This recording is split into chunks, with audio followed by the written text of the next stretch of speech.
Hello, my name's Mattie. Welcome to my Storyland. Something a bit different today. I have a short poem that I wrote, but before that, I'd like to talk a little about depression. If you'd rather just listen to the poem, I'll have the timecode in the description below. Just click on the link. As it happens, though, the poem is about depression too. So if you find yourself tempted by neither chat nor poem, I will completely understand. I'll upload a more regular video soon. A story, I think, and perhaps I'll see you then.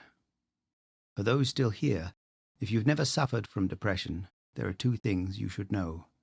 The first is that it's not really about feeling sad. It's not an extended version of the Monday blues. It's not like that time your heart was broken, or when you lost your job, or even when a loved one passed.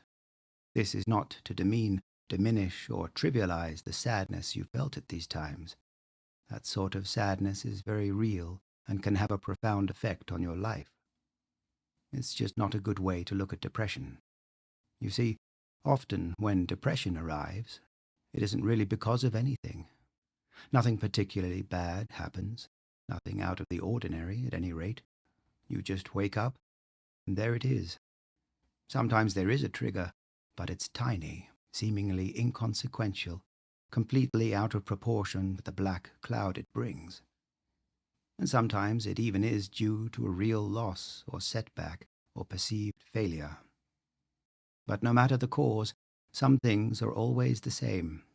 It's not just being sad or down or blue or unhappy or despondent. These are words people use, but they are inadequate. From time to time, everybody gets sad. Everybody feels down. Depression is like putting on a heavy cloak. You feel it over your shoulders, pulling you down. You feel it inside your head, numbing you. You actually feel heavy, as if somehow gravity had been turned up just for you. It makes it difficult to move, to get out of bed, to walk to another room, to pick up the phone. It makes it difficult even to think. It's like being enveloped in darkness, or immersed in water with no way to breathe, every movement a struggle, every thought an effort. And this is not even its most damaging aspect. Its insidious power, the truly awful thing that depression does to you, is remove hope. When depression takes hold, it makes you believe that there is no way out, and never will be, that there is no light at the end of the tunnel, no path out of the forest. It will just go on and on, always deeper, always downward. It doesn't matter how illogical this thought is. It doesn't matter that you have felt happiness in the past and rationally understand that you will again. It doesn't matter that reason tells you that this is all temporary, that you've felt this before and always come out the other side. These things you know, consciously, sensibly, cerebrally, but not emotionally. Somehow, in your heart, you know all is lost, that you are lost.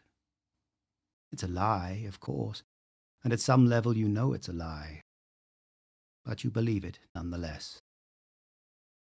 The second thing you should know, if you have never suffered from depression yourself, is that someone you know and love does. And you probably don't know it, or if you do, it's likely you don't understand the extent of their pain. They have learnt to hide it, you see. They have become proficient at concealing the torment and emptiness, because they don't wish to be branded, or labeled, or pitied. And they don't want you to think they're weak, or pathetic, or damaged. They don't want you to see them as they see themselves. Now, this person could be anyone. Your best friend, your brother or sister. It could be your wife or husband, or your child. It could be someone you've known for years and you meet up with from time to time and laugh and joke and swap stories over a beer or glass of wine. And you go home a little tipsy and tell your partner about your evening, and you laugh together at the fun. But they go home and think about how much longer they can hang on. or if they even want to. Why am I even talking about this, you ask? Fair question. In part, I suppose, this is for people who have not experienced depression, and so don't really understand it. That's how I framed this at the beginning, and that itself would be a worthy goal. The more people that understand about this, the better. But actually, this is not aimed primarily at them. It's mostly aimed at people who do understand it, people who know exactly what I'm talking about. Because the other thing that depression does to you is make you feel terribly alone, doesn't it? And maybe, if you see this and hear my words and think to yourself, yes, that's me, that's what I feel, then maybe you will feel very slightly less alone, which would be good, because you're not. You may think you are, but it isn't true. There are people who care about you, people who love you. You are not damaged or weak. You are just in pain. You are not as alone as you think. Things are not as bad as they seem, and you are a far better person than you imagine. And this, too, shall pass. Well, that's that. If I went on a little long, I hope you will forgive me. Time for the poem, I think. Most of my poems take me on journeys to surprising and unexpected destinations. Not so this one. When I first put pen to paper, I had no idea how I'd get there, but I did know exactly where I needed to go. Are you ready? Then let's begin. The Darkness by Mattie Overall.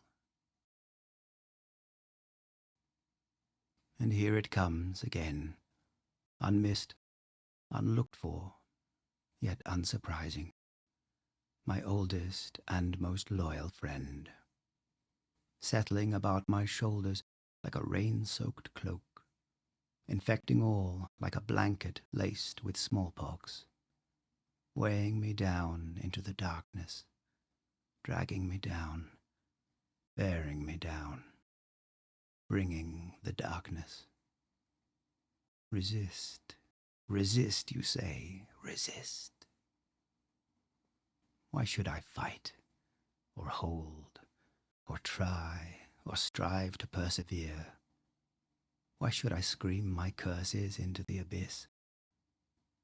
What would it prove?